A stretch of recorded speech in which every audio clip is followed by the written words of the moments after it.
Mother's day. धन्यवाद ज़मीन और आसमान के बनाने वाले प्रभु जी, आपका धन्यवाद हो आज के इस दिन के लिए जो आपने हम सब के जीवन में जोड़ा है। ख़ास तौर पे एक खुशी का दिन आज यहाँ पे हम जमा है, जो सेलिब्रेट करने आए हैं, जिसको मदर्स डे कहते हैं, जो माताओं का दिन है प्रभु जी। वो माताएं जो प्रभु जी हमारे लिए बहुत मेहनत करती है प्रभु जी। यस लॉर्ड, प्रभु जी आपका धन्यवाद हो। और ये जो वचन प्रभु जी अब आपके द्वारा हमारे बीच में आने जा रहे हैं, हमें सुनने वाले कान दीजिए, ग्रहण करने वाला हृदय दीजिए। यस लॉर्ड, प्रभु जी आपकी उपस्थिति हमारे बीच में मांगते हैं, आमीन।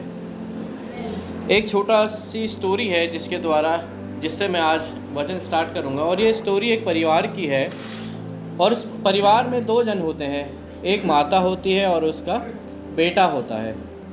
जो बेटा होता है उसका ऑफिस अपने घर से काफ़ी दूर था, और इस वजह से उस बेटे को अपने घर से रोज़ सुबह 7 बजे अपने ऑफिस के लिए निकलना पड़ता था, ताकि वो रोज़ टाइम पे अपने ऑफिस पहुंच सके।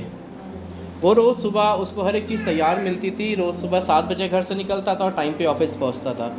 और जब दिन का समय होता था, लंच टाइम पे वो अपने घर पे आता था, हर एक चीज़ उसको तैयार मिलती थी, लंच करता था, दोबारा अपने ऑफिस के लिए निकल जाया करता था। और जब रात होती थी तो थका हुआ अपने घर वापस आता था, और उसको तैयार हर एक चीज़ मिलती थी, डिनर करता था और वो सो जाया करता था।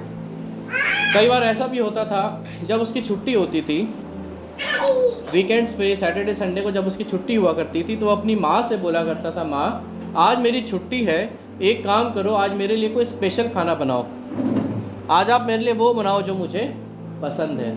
और उसकी माँ बिना सोचे समझे, बिना गुस्सा करे, बिना नाराज़ हुए अपने बेटे के लिए उसका पसंद का खाना उसको बना के दिया करती थी, क्योंकि वो जानती थी थक जाता है, मैं उससे प्यार करती हूँ, थक जाता है, पूरे हफ्ते काम करता है, वीकेंड्स में उसको छुट्टी मिलती है। वो उसके अपने प्रेम के वजह से वो अपने बेटे के लिए अच्छा भोजन बनाती थी। परंतु इसकी जगह वो कोई भी कंप्लेन उससे, अपने बेटे से ना कभी कंप्लेन करती थी, ना कभी गुस्सा होती थी। एक दिन ऐसा होता है, वो जो लड़का था उसके ऑफिस में अवार्ड सेरेमनी होती है।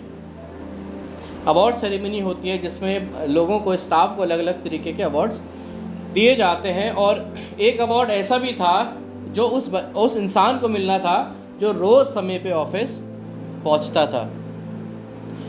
और जब इस अवार्ड की बारी आई तो उस जो कंपनी में जिसमें वो काम करता था, उसके मालिक ने उस लड़के का नाम लिया और उसको आगे बुलाया, और उसको बुला के उसको कहा, शाबाश, आप रोज़ टाइम पे ऑफिस आते हैं, ये अवार्ड आपका है। वो अवार्ड जो उसको मिलना था, जो रोज़ टाइम पे आता था, वो अवार्ड उस लड़के को मिला, क्योंकि वो सच में रोज़ टाइम पे अपने ऑफिस आया करता था। और उस लड़के ने अपने दोस्तों को बोला, अपने कलीग्स को बोला जो उसके साथ काम करते थे, आओ हम पार्टी करेंगे अवार्ड मिलने की खुशी में। उसकी पूरी टीम जो होती है एक रेस्टोरेंट में जाके पार्टी के लिए बैठ जाती है। अच्छी पार्टी चल रही थी, बहुत सारी बातें हो रही थी। उसी वक्त उसके ग्रुप का एक व्यक्ति वहाँ पे एक सवाल को पूछता है, और वो कहता है कि क्या आप किसी ऐसे इंसान को जानते हो जो साल के 365 दिन काम करता है,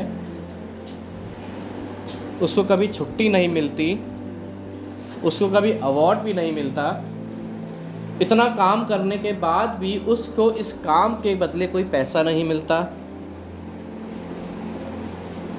और जब वो उस काम को करता है उसके बदले उसको अप्रिसिएशन भी नहीं मिलता, उसकी तारीफ भी नहीं की जाती। वो इंसान बोलता है, हमारे ऑफिस में जब हमें छुट्टी चाहिए होती है तो हम कैजुअल लीव ले लेते हैं, या जब कभी हम बीमार होते हैं तो हम एक फॉर्म भरते हैं सिक लीव का, हमें सिक लीव मिल जाती है। परंतु वो व्यक्ति जिसकी मैं आपसे बात कर रहा हूँ, वो बोलता है उस व्यक्ति को ना तो कैजुअल लीव मिलती है और ना ही उसके पास कोई सिक लीव होती है। साल के 365 दिन वो व्यक्ति काम करता है, उसको कोई छुट्टी नहीं मिलती, और इसके बदले उसको कोई रिवॉर्ड भी नहीं मिलता, कोई अप्रिसिएशन भी, उसकी तारीफ़ नहीं की जाती। हर एक व्यक्ति वहाँ पे बैठा हुआ जो उसके साथ था, वो सोचता है ऐसा कौन व्यक्ति है, कौन बेवकूफ़ ऐसा है, कौन पागल व्यक्ति ऐसा है जो साल के 365 दिन काम करता है। कोई बेवकूफ़ ही होगा जो 365 दिन काम करता है, ना तो उसको इसकी सैलरी मिलती है, ना उसकी तारीफ़ की जाती है, ना उसको कोई छुट्टी मिलती है। हर एक व्यक्ति के दिमाग में ये चल रहा था। जब किसी को पता ही नहीं चला ऐसा कौन ऐसा व्यक्ति है, वो सब बोलते हैं हम ऐसे किसी व्यक्ति को नहीं जानते। तब वो व्यक्ति जो सवाल पूछता है वो कहता है वो व्यक्ति जिसके बारे में आपसे बात कर रहा हूँ वो कोई पागल नहीं है, वो कोई बेचारा नहीं है, वो आपकी और मेरी माँ है। हालेलुया। वो माँ है जो साल के 365 दिन काम करती है, कोई भी छुट्टी नहीं लेती, बल्कि जब हम लोगों की छुट्टी होती है तो हमारी माँओं का काम बढ़ जाता है। जब हमारी छुट्टी होती है तो अपनी माँ को बोलते हैं, मम्मी आज मुझे कुछ स्पेशल खाना है। जब कभी हम बीमार होते हैं तब उस माँ का काम बढ़ जाता है, क्योंकि उसको हमें दवाई भी देनी होती है, हमारा ख्याल भी रखना होता है, हमारे लिए ऐसा भोजन बनाना पड़ता है जिससे हमारी बीमारी और ना बढ़े, बल्कि हमारे जो शरीर में ताकत आए।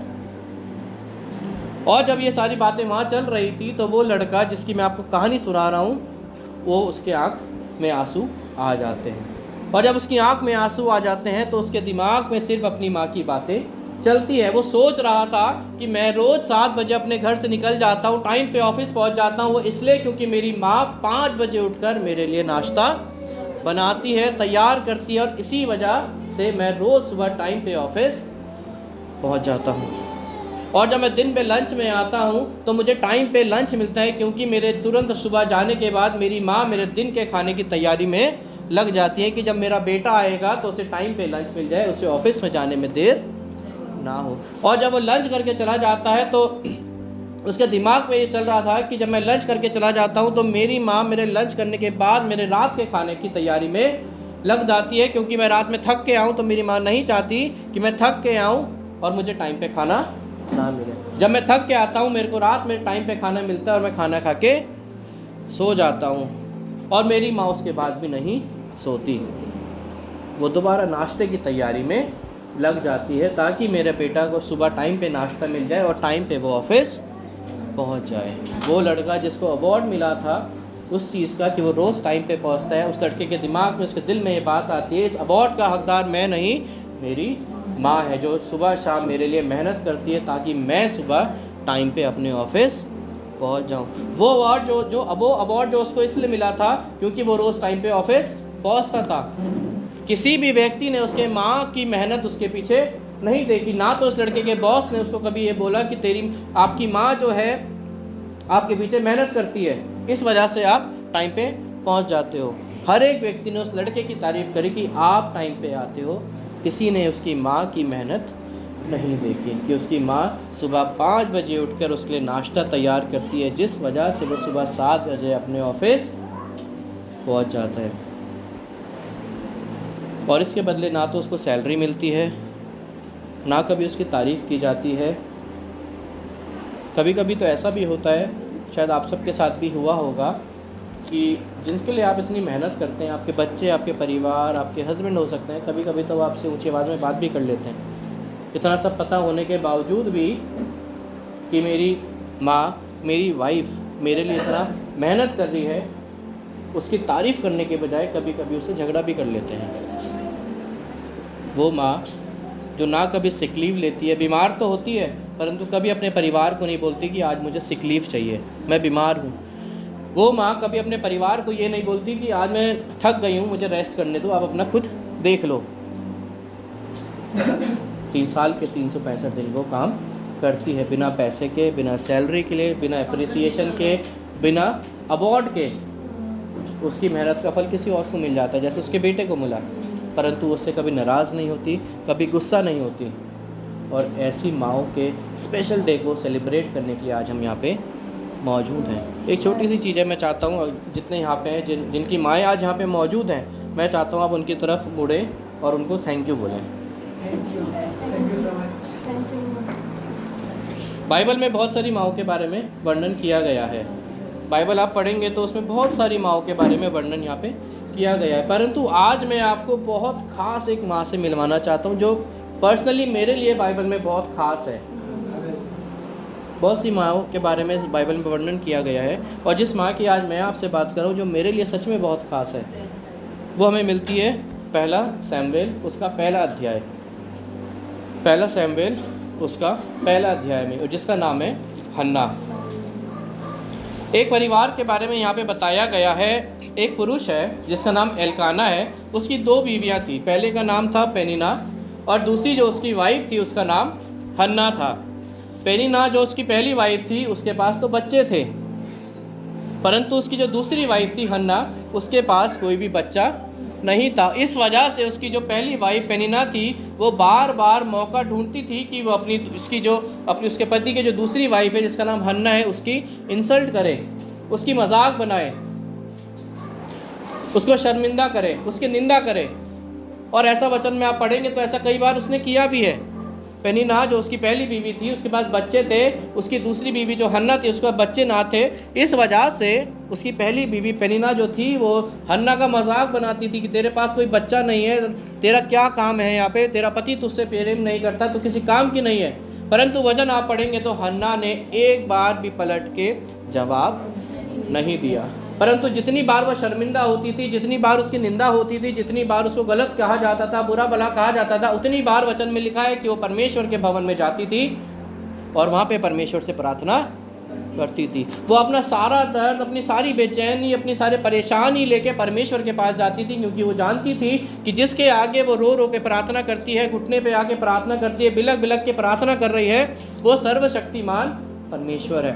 और वो जानती थी कि जिसके सामने वो प्रार्थना कर रही है वो राजाओं का राजा है, प्रभुओं का प्रभु है। कोई व्यक्ति ऐसा नहीं है जो उसकी प्रार्थना सुन के जवाब दे सके, सिर्फ परमेश्वर इतना सामर्थी है जो उसकी प्रार्थना का जवाब दे सकता है। हालेलुया। इसी वजह से वचन में लिखा है वो रो रो कर, बिलक बिलक कर बार बार परमेश्वर के भवन में जाती थी। और एक दिन ऐसा और आया कि वो रो रही थी, परमेश्वर के भवन में गई, रो रही थी, प्रार्थना कर रही थी, अपने परमेश्वर को बता रही थी कि मेरी लोग निंदा करते हैं, मेरी लोग मजाक बनाते हैं, क्योंकि मेरे पास कोई बच्चा नहीं है। और जब वो रो रही थी वो इसलिए रो रही थी क्योंकि वो जानती थी कि जिसके आगे वो अपने प्रार्थनाओं को रख रही हो सामर्थी परमेश्वर है, वो राजाओं का राजा है, वो प्रार्थना को सुनने वाला है, उसके लिए कोई भी काम असंभव नहीं है। और वो इसलिए रो रही थी क्योंकि वो जानती थी वो पहली स्त्री ऐसी नहीं है, पहले भी कई स्त्रियाँ ऐसी थी। उसे पता था कि एक स्त्री थी जिसका नाम सारा था, जिसके पास बच्चा नहीं था, उसको भी मजाक बनाया जाता था, उसको भी चिढ़ाया जाता था, उसके साथ वाले भी बोलते थे तू तो बूढ़ी हो गई है, तेरा शरीर भी अब इस लायक नहीं रहा कि तेरा शरीर अब कोई बच्चा कर सके। परंतु सारा ने कभी जवाब नहीं दिया। हन्ना की तरह वो भी परमेश्वर के पास जाती थी, अपनी प्रार्थनाओं को परमेश्वर के सम्मुख रखती थी, क्योंकि वो जानती थी हर एक निंदा से बढ़कर उसका परमेश्वर सामर्थी है। लोग उसका कितना मजाक क्यों ना बना ले, उसके शरीर की निर्बलताओं का कितना मजाक क्यों ना बना ले, वो जानती थी मेरी निर्बलताओं से बढ़कर मेरा परमेश्वर है। और जब परमेश्वर ने उसका कमिटमेंट देखा तो मेरे प्रिय वचन में लिखा है सारा को एक बेटा हुआ जिसका नाम इसाक था। हालेलुया। परमेश्वर ने जब उसके विश्वास को देखा तब उसको आशीषित किया एक बच्चा देके जिसका नाम इसाक था। और यही विश्वास हन्ना भी परमेश्वर पे करती थी, क्योंकि वो जानती थी जिस परमेश्वर ने सारा को बेटा दिया है सेम परमेश्वर से मैं प्रार्थना कर रही हूँ। और जितना सामर्थ्य वो परमेश्वर तब था उतना ही सामर्थ्य वो परमेश्वर आज भी है। वही परमेश्वर जो उस समय नामुमकिन को मुमकिन करने वाला था, अभी भी उसमें वो सामर्थ्य बाकी है जो नामुमकिन को, इम्पॉसिबल को पॉसिबल कर सके। वो जानती थी कि उसकी प्रार्थनाओं में असर है, वो जानती थी कि उसकी प्रार्थनाओं में सामर्थ्य है, वो जानती थी कि जिसके आगे वो अपनी प्रार्थनाओं को रखी है वो सर्वशक्तिमान परमेश्वर है, और सिर्फ और सिर्फ और सिर्फ वो ही है जो उसकी प्रार्थनाओं का जवाब दे सकता है। हालेलुया। रो रही थी, बिलक बिलक के प्रार्थना कर रही थी।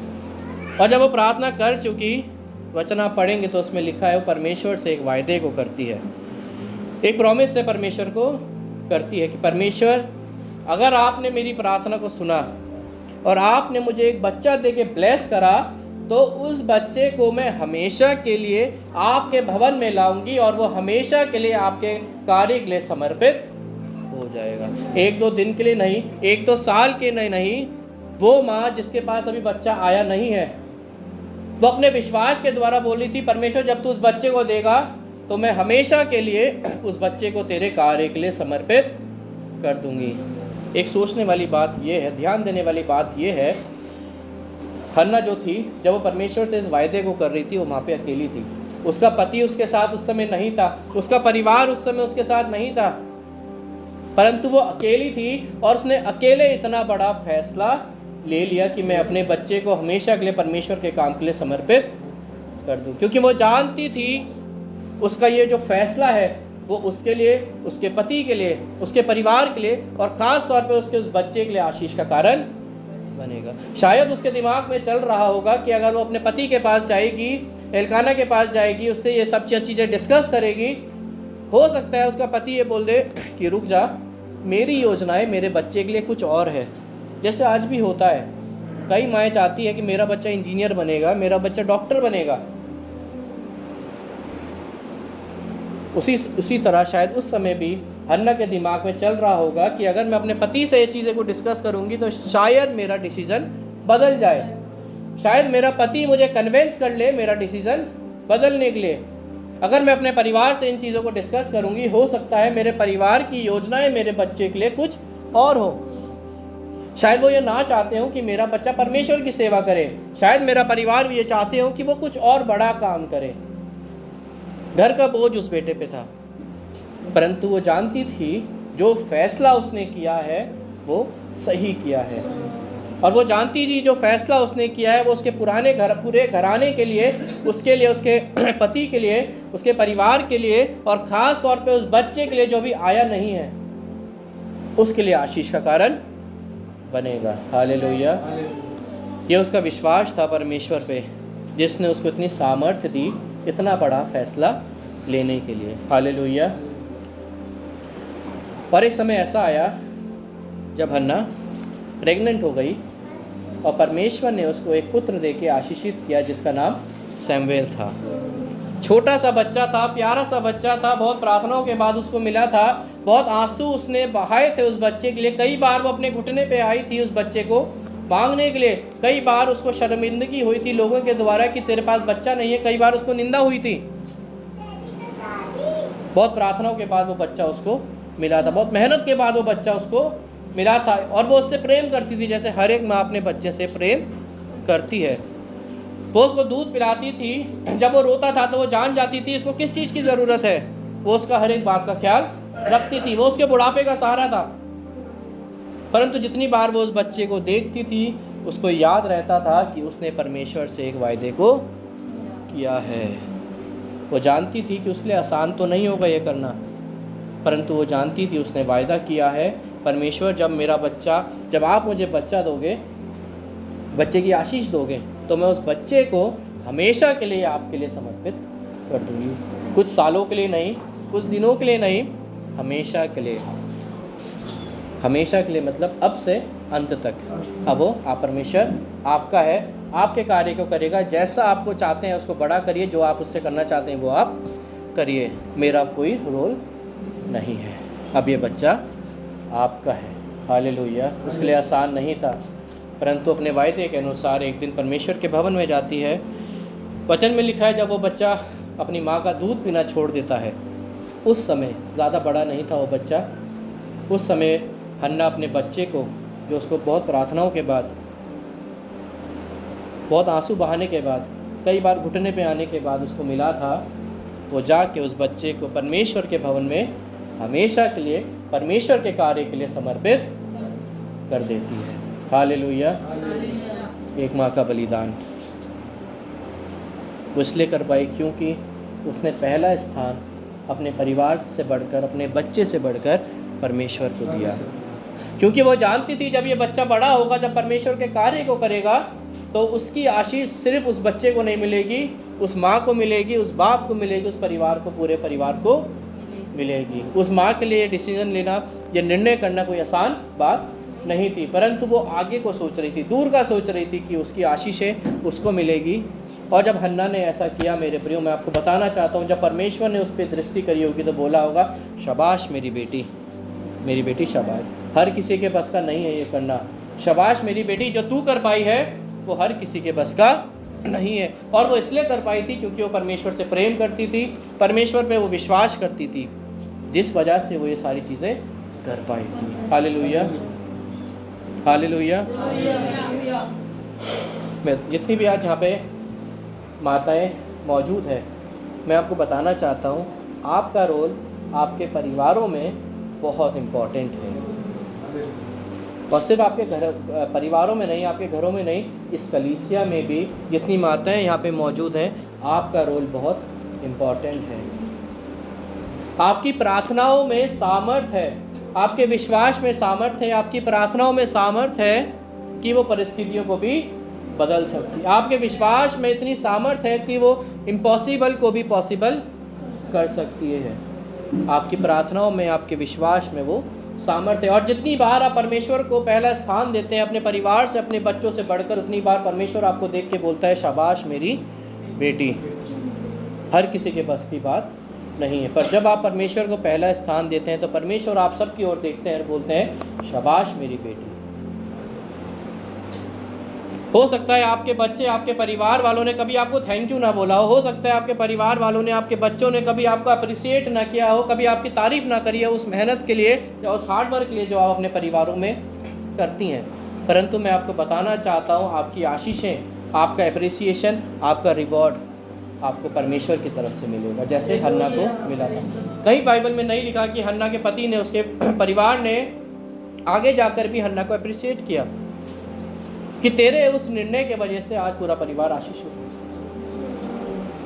वैसे ही हो सकता है जब आपके परिवार वाले, आपके बच्चे आपको अप्रिशिएट नहीं करते हो, आपकी तारीफ नहीं करते हो, परंतु मैं बताना चाहता हूँ आपका अप्रिसिएशन, आपका रिवॉर्ड वो सीधा परमेश्वर आपको देता है। और जितनी मेहनत आप अपने परिवारों के लिए करते हैं, जितनी बार आप सुबह जल्दी उठते हैं, जितनी बार आप सुबह से शाम तक घर के कामों में रहते हैं, इस कलीसिया में अपना हाथ को बटाते हैं, उतनी बार जब परमेश्वर आपको देखता है बोलते हैं शाबाश मेरी बेटी, शाबाश।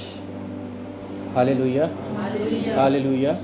आप लोगों का, जितनी यहाँ पे माताएं हैं, मैं बताना चाहता हूँ आप लोगों का अपने घरों में, इस कलीसिया में बहुत बड़ा रोल है।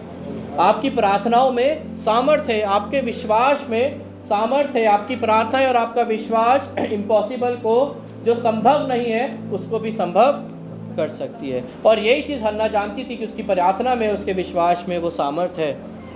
यही बात सारा जानती थी कि उसकी प्रार्थना में, उसके विश्वास में वो सामर्थ्य है जो असंभव को संभव कर सकती है। हालेलुया। मैंने आपको एक कहानी सुनाई थी एक परिवार की।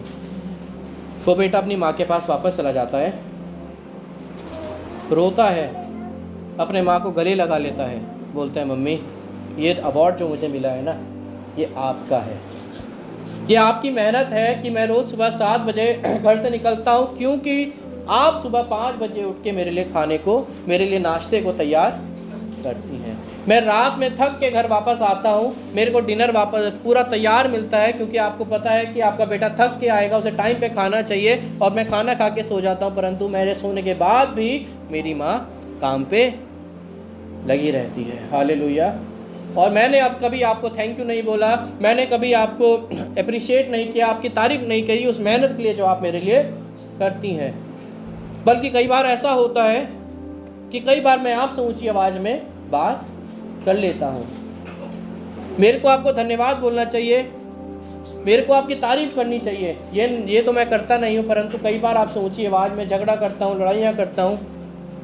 लड़के के आंखों में आंसू आ जाते हैं। जब उसके दिमाग में चल रहा था कि मेरी माँ इस परिवार के लिए, ख़ास तौर पे मेरे लिए कितनी मेहनत को करती है, उस लड़के की आंखों में आंसू आ जाते हैं। और मेरे प्रियो, जितनी माताएं आज यहाँ पे मौजूद है, मैं आपको बताना चाहता हूँ, जितनी मेहनत आप करते हैं अपने परिवार के लिए, इस कलीसिया के लिए,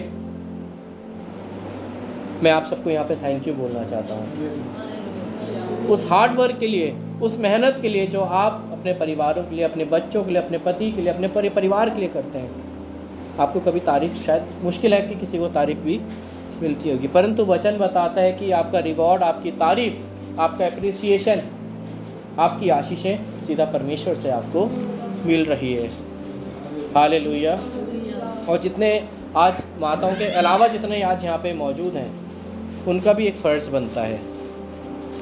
माताएं बहुत मेहनत करती है। आज आपका और मेरा फ़र्ज़ बनता है कि हम उस परमेश्वर का धन्यवाद दें इन माताओं के लिए जितनी यहाँ पे बैठी हैं। आज आपका और मेरा फ़र्ज़ बनता है कि हमें धन्यवाद दें अपनी वाइफ्स के लिए, अपनी माताओं के लिए जो इतना मेहनत करती हैं। परमेश्वर का धन्यवाद दें कि परमेश्वर आपने इतनी अच्छी माता मेरे जीवन में दी, इतनी अच्छी माँ मेरी है जो इतनी मेहनत करती है। परमेश्वर, मैं आपका धन्यवाद देना चाहता हूँ अपनी वाइफ के लिए जो इतनी मेहनत मेरे लिए, मेरे परिवार के लिए करती है। हालेलुया। और जितनी बार परमेश्वर आपको देखते हैं ना, उतनी बार वो बोलते हैं शाबाश। और जितनी बार परमेश्वर आपको देखते हैं, एक बहुत प्यारी बात आपके लिए वो बोलते हैं, जो अभी एशलीन ने भी पढ़ी थी। कोई भी पढ़ दीजिए नीति वचन, उसका 31, उसका 28 और 29। उसके पुत्र उठकर उसको धन्य कहते हैं, उसका पति भी उठकर उसकी ऐसी प्रशंसा करता है। बहुत सी स्त्रियों ने अच्छे अच्छे काम तो किए हैं, परंतु तू उन सबों में श्रेष्ठ है। Thank you. बहुत सी स्त्रियों ने बहुत से बड़े बड़े काम किए हैं, परंतु मेरी माँ आप सबसे श्रेष्ठ हो। और आप सबसे श्रेष्ठ इसलिए हो क्योंकि आप प्रार्थना करते हो अपने परिवार के लिए, क्योंकि आप विश्वास करते हो परमेश्वर पे। आपके आंसू परमेश्वर देखते हैं। जितनी बार आप घुटनों पे आते हो, उतनी बार परमेश्वर आपके लिए आशीषों को भेजता है। आप अपने परिवार के लिए बहुत मेहनत करते हो, इसी वजह से परमेश्वर आपसे प्रेम करता है। परमेश्वर, आप जितनी माताएं यहाँ पे मौजूद हैं, आपके लिए बोलता है आप में से हर एक सबसे श्रेष्ठ हैं परमेश्वर की नज़र, मेरी नज़र में नहीं और किसी इंसान की नज़र में नहीं। आप सब जितनी यहाँ मौजूद हैं, आप परमेश्वर की नज़र में बहुत श्रेष्ठ हैं।